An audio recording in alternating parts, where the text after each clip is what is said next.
예. 할렐루야. 아멘. 오늘 유한계일리온 전도학교 두 번째 강의에 오신 우리 모든 성도님들을 환영하고 축복합니다.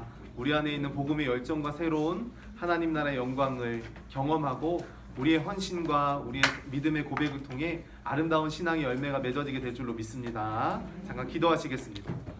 사랑이 많으신 하나님, 주의 거룩하신 은혜와 사랑으로 함께 해주시고 인도하사 날마다 주님이 허락하시는 놀라운 은혜와 평강으로 주님이 우리의 삶 가운데 동행하여 주시고 오늘 유한계일리온 전도학교를 통해 예수 그리스도의 사랑을 세상 가운데 증거하는 거룩한 사명 감당케 하여 주시니 감사합니다. 주님의 은혜와 그 사랑을 기억하며 날마다 믿음으로 순종하는 거룩한 삶이 될 수 있도록 구별하여 주시고 오시는 모든 발걸음 가운데서도 하나님이 인도하여 주시옵소서. 주께서 늘 크신 은혜와 사랑을 함께 해주실 것을 믿사옵고 모든 말씀 예수님의 이름으로 기도합나이다. 아멘.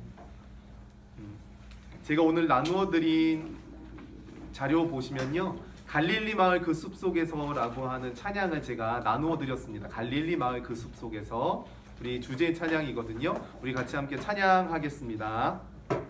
갈릴리 마을 그 숲속에서 주님 그 열한 제자 다시 만나시사 마지막 그들에게 말씀하시기를 너희들은 가라 저 세상으로 가서 제자 삼으라 세상 모든 사람들을 세상 모든 영혼이 내게 달렸나니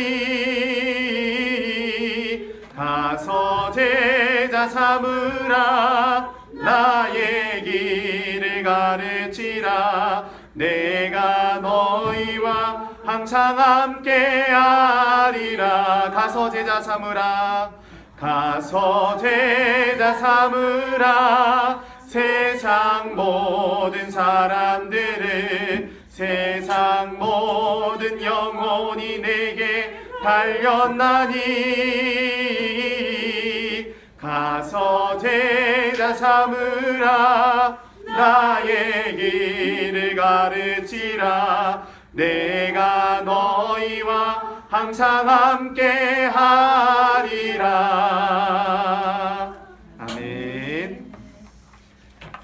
예, 오늘 유한계일리온 두 번째 강의를 시작하겠습니다. 지난 강의를 보시기 원하시는 분들은요, 우리 유튜브에 제가 강의를 올리고 있습니다. 유튜브에 광림남교회 유한계일리온까지만 치시면요, 유튜브에서 이제 영상을 확인하실 수 있고요. 지난 강의 그리고 오늘 강의도 같이 올리게 되니까요. 필요하신 부분들은 확인하시고 참고하시면 되겠습니다.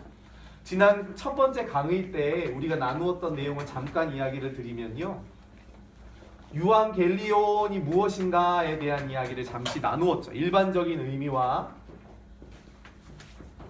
유한계일리온의 일반적인 의미와 성서적인 의미를 함께 나누었습니다. 일반적으로 보면 유한계일리온은 기쁨의 좋은 소식이라고 하는 의미가 있고요. 이 유한계일리온의 본질적인 의미는 황제의 탄생이나 아니면 온 민족에게 미칠 큰 기쁨의 소식을 이야기한다라고 말씀을 드렸죠. 그런데 이 땅에 오신 예수 그리스도가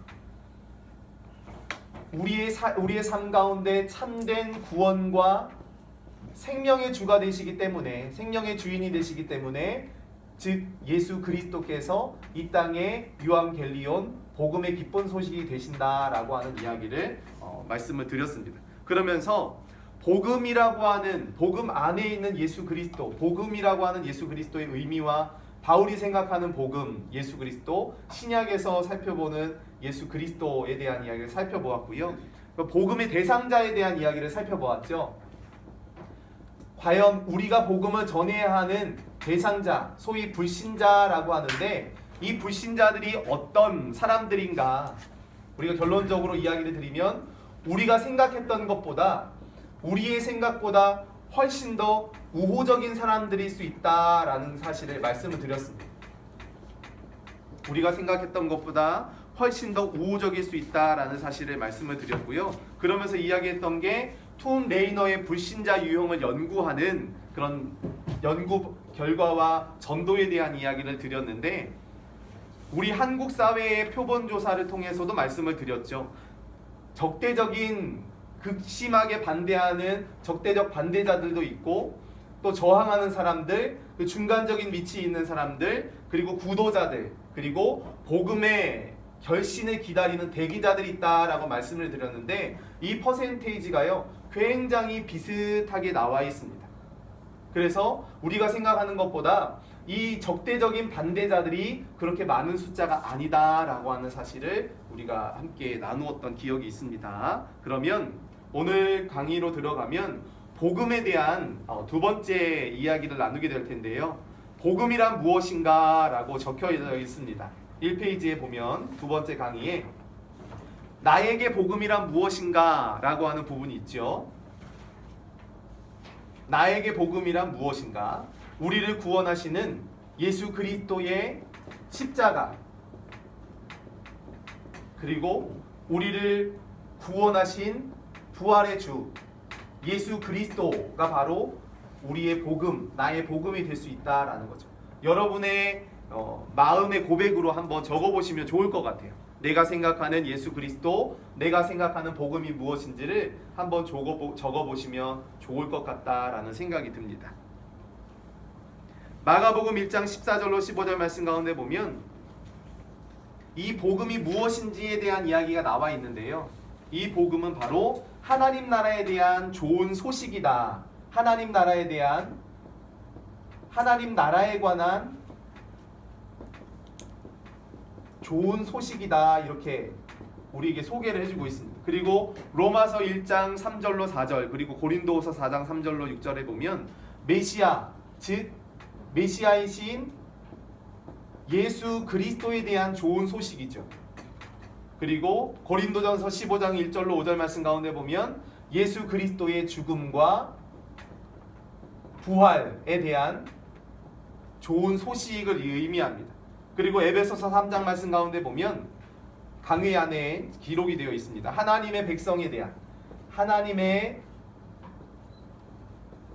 대한 좋은 소식이다, 이렇게 나와 있죠. 그러니까 이 좋은 소식이라고 하는 핵심적인 가치와 그런 주제를 가지고 있다라는 거죠. 그러니까 이 복음이라고 하는 것은 소위 영어 성경에서는 굿 뉴스라고 이야기를 하죠. 굿 뉴스라고 이야기를 하는데, 기쁨의 좋은 소식, 즉 예수 그리스도가 우리의 삶에 참된 구원의 주가 되시고 생명이 되신다고 하는 사실을 분명하게 말씀하고 있는 것입니다. 요즘 사회를 보면요, 나쁜 소식들이 굉장히 많이 있거든요. 안 좋은 소식들도 많이 들려지기 때문에 우리의 마음이 굉장히 무거워진다라는 생각을 많이들 겪으실 것입니다. 생각도 많이 하실 거예요. 그런데 이 굿 뉴스라고 하는 의미는 우리의 마음을 훈훈하게 해주죠. 그리고 우리의 마음에 평안을 주는 기쁜 소식, 좋은 소식들입니다. 그런데 세상적인 굿 뉴스는요, 딱 거기까지예요. 더 발전이 될 수가 없죠. 그런데 예수 그리스도에 대한 복음의 소식은 바로 우리의 삶을 통한 구원과 영생과 생명이기 때문에, 즉 하나님이 우리에게 주신 귀한 선물이기 때문에 이것이 참된 의미가 있고 우리에게 진정한 굿 뉴스, 좋은 소식이 된다라는 사실을 말씀해주고 있죠. 데이브 합이라고 하는 사람이 이런 이야기를 했습니다. 성경의 핵심은 복음이다. 우리 같이 한번 읽어볼까요? 데이브 합이라고 하는 사람이 쓴 따옴표에 나와 있는 부분입니다. 성경의 핵심은 복음이다. 성경의 모든 기록은 복음을 위한 준비이거나 복음에 대한 선언이거나 복음의 참여다. 이렇게 이야기를 했습니다. 성경이 이야기하는 가장 핵심적인 주제는 바로 예수 그리스도에 대한 사랑, 예수 그리스도의 사랑, 그리고 인류를 향한 구원과 영생과 생명에 대한 이야기를 우리에게 이야기해주고 있다라는 거죠. 그래서 복음의 핵심은요, 우리의 삶의 유일한 소망이라는 거죠. 단 하나밖에 없다라는 의미입니다. 단 하나밖에 없다라는 의미가 바로 유일하다라고 하는 의미일 텐데요. 내가 길이요 진리요 생명이니 주님이 말씀하셨던 것처럼 주님은 단 하나의 길이요 유일한 진리요 유일한 생명이라고 하는 사실을 성경을 통해서 우리에게 분명하게 말씀해주고 있다라는 거죠. 그래서 모임으로 만족하고 끝이 난다면 그것은 종교의 한계를 벗어날 수 없는 것이지만 우리는 복음 안에서 예수 그리스도로 말미암아 기쁨과 감사와 만족을 소유한 삶이 되어야 한다라는 거죠. 두 번째 페이지에 보면요, 우리가 복음 안에서 살아가려고 하는 마음의 결단과 결심이 필요하지만 세상적인 가치는 끊임없이 우리를 방해하는 세력들이 있습니다. 우리를 방해하는 세력들이 무엇인가 하면 이 세상의 가치라는 거죠.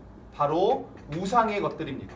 우상을 따르던 삶에서 예수 그리스도를 따르는 삶으로 돌아서야 한다. 우리의 삶의 방향이, 우리의 삶의 모습이 바뀌어야 한다라고 하는 사실을 분명하게 말씀해주고 있죠. 그래서 종교개혁자인 마르틴 루터 목사님은 모든 행위적 죄 밑에는 우상 숭배의 죄가 있다. 그리고 우상 숭배의 행위 아래에는 복음에 대한 불신이 있다. 이렇게 이야기를 했습니다. 다양한 우상들을 기록해 놓았습니다. 힘의 우상도 있고요. 인간에 대한 우상도 있죠. 힘에 대한 우상은 내가 힘과 영향력을 미쳐야 한다라고 하는 생각, 다른 사람에게. 그리고 인정의 우상은 나는 사랑받고 존중받아야 할 존재라고 하는 거고요. 편안함의 우상이 있습니다. 자기 자신에 대한 우상이 있고, 일과 업적에 대한 우상, 물질에 대한 우상은 아마 제일 크겠죠.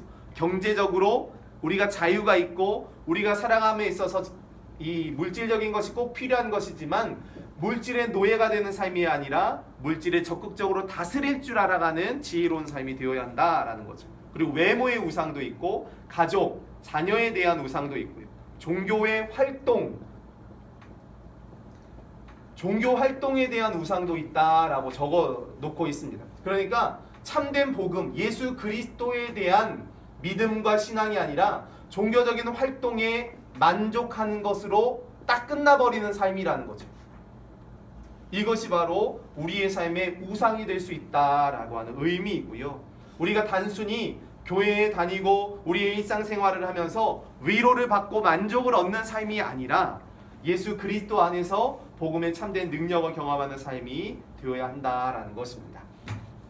그러기 위해서는 이 복음이 어떤 능력이 있는지를 알아야겠죠. 그래야 우리를 방해하고자 하는 세력들을 이겨낼 수 있습니다. 그러면 복음의 힘이 무엇인가? 복음이 가지고 있는 원천적인 힘은요, 나의 존재가 무엇인지를 깨닫게 한다는 거죠. 우리의 존재는 물론 1차원적으로는 하나님이 태초의 천지와 만물을 창조하실 때 하나님의 사랑받는 존재로 우리가 태어난 사람들입니다. 하나님이 우리를 창조하셨죠. 그런데 우리가 이 창조의 걸작으로서 살아가는 삶이 아니라 아담의 원죄 이후에 우리는 끊임없이 세상의 가치관이나 세상을 따라 살아가는 삶이 되었다라는 거고요. 그러면 우리의 존재는 하나님과 영적으로 친밀한 교제를 나누는 삶이 아니라 죄악에 물들어 있는 연약한 삶이라고 하는 사실을 말하고 있는 것입니다. 그러니까 복음 안에 우리가 온전히 서게 되면요, 우리의 존재가 죄인이라고 하는 것을 깨닫게 됩니다. 나는 과연 누구인가? 가능성이라고 하는 관점으로 보면 내게는 가능성이 0%라는 거죠. 아무런 가능성이 없습니다. 이것은 다른 말로 하면 나는 무능하다라고 하는 거죠. 그런데 어떤 사람에게도 당신은 참 무능한 사람이야 이렇게 얘기하면요, 반발심이 생기거든요. 왜 반발심이 생기는가 하면 나는 교육도 받았고 가정에서 좋은 환경에서 자라기도 하였고 여러 가지 내가 가지고 있는 것들을 드러내려 하기 때문에 무능하다라고 하는 말에 굉장히 자존심을 상해합니다. 그런데 우리는 어떤 부분에서 무능한가를 알아야죠. 세상적인 삶에서는 유능한 삶이 될 수도 있지만 우리는 구원의 문제에 있어서는 매우 무능한 사람이고요. 우리의 영원한 생명 그리고 영생에 관한 문제에서는 굉장히 무능한 사람이라고 하는 사실을 알 수 있다라는 거죠. 우리는 생명과 죽음과 구원의 문제 앞에서 절대적으로 아무런 힘도 발휘할 수 없는 사람이고, 그렇다면 가능성을 100% 가지고 계신 분이 누구이신가? 바로 우리 예수 그리스도이시고 우리의 삶을 주관하시는 하나님 아버지가 우리의 모든 삶의 가능성을 붙들고 계신 줄로 믿습니다. 내가 죄인이라는 것을 깨달아야 한다. 복음은 죄를 깨닫게 하고 내 죄로 인하여 애통하게 하며 다른 사람의 죄로 인해 함께 애통하게 한다라고 했습니다. 누가복음 18장 13절 말씀 우리 함께 읽겠습니다. 세리는 멀리 서서 감히 눈을 들어 하늘을 쳐다보지도 못하고 다만 가슴을 치며 이르되 하나님이여 불쌍히 여기소서 나는 죄인이로소이다 하였느니라. 아멘. 세리는요 그 당시에 참 인정받지 못했던 사람이었고요. 그리고 유대인들의 고혈을 빨아먹는 암적 존재라고 하는 인식을 가진 사람들이었습니다. 그런데 이 세리가 가슴을 치면서 기도했습니다. 나는 죄인입니다. 자기 스스로를 가리켜 내 속에 있는 무능함을 발견하고 내 안의 죄악을 고백하며 나아갔을 때 그는 나를 불쌍히 여기소서라고 이야기하죠. 자신의 연약함을 고백했던 이 세리의 고백을 하나님이 온전히 받아주시고 영생의 소망과 구원의 능력을 더하여 주신 줄로 믿습니다. 두 번째 보면요, 복음 전도란 무엇인가?